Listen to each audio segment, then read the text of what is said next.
Learn English through story. The Last Train Home.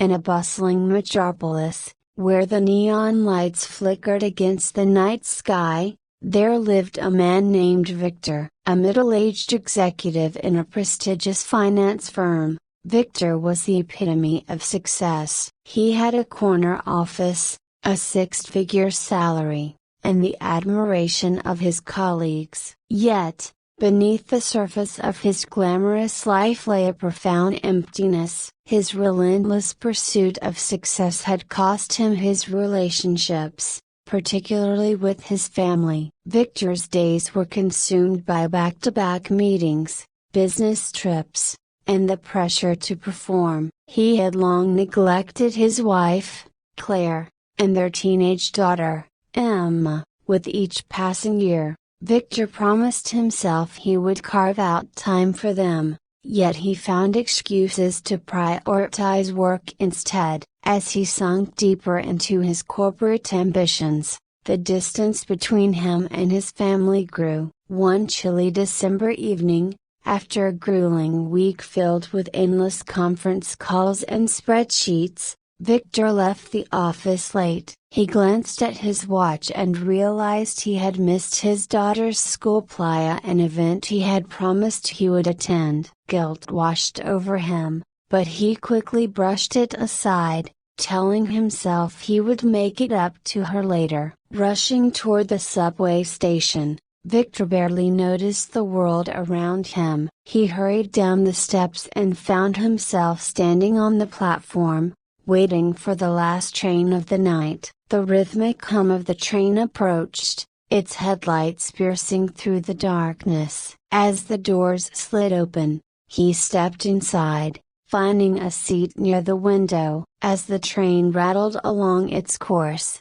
Victor pulled out his phone to check emails, determined to squeeze in some work before reaching home. He was so absorbed in his screen that he barely registered the other passengers. However, one elderly man sitting across from him caught his attention. The man had a weathered face, and his clothes looked worn, yet he radiated an aura of calm. After a moment, the old man spoke, his voice soft yet steady. "Excuse me, young man, I couldn't help but notice you seem preoccupied. Is everything all right?" Victor looked up, surprised that anyone would address him. "Oh, it's nothing, just work," he replied dismissively. The old man nodded knowingly. "You know, I spent my entire life in the corporate world too. I was once a successful businessman like you. But I learned that success isn't everything." Victor raised an eyebrow,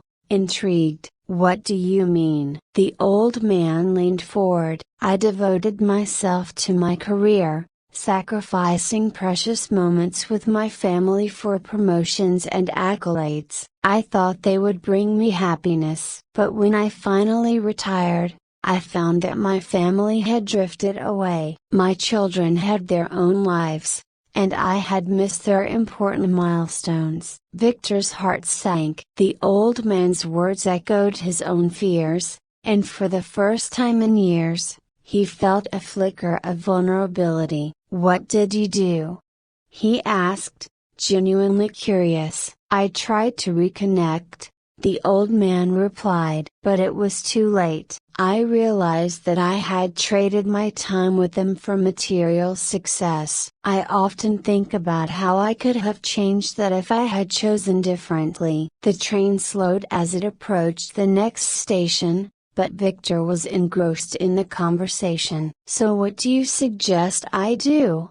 he asked, a hint of desperation in his voice. "Take a moment to breathe," the old man advised. "Put down your phone and look around. Life is happening right now, and you have the power to change your path. If I could go back, I would spend more time with my family, cherish every moment instead of chasing shadows." Victor nodded slowly, feeling a sense of urgency welling up inside him. As the train pulled into the next station, he hesitated. The old man smiled knowingly, as if he understood Victor's internal struggle. "Remember, young man, you have the last train home. Use it wisely." Victor stood up, the old man's words weighing heavily on his mind. "Thank you," he said, feeling a strange sense of gratitude for a stranger who had opened his eyes. The old man nodded,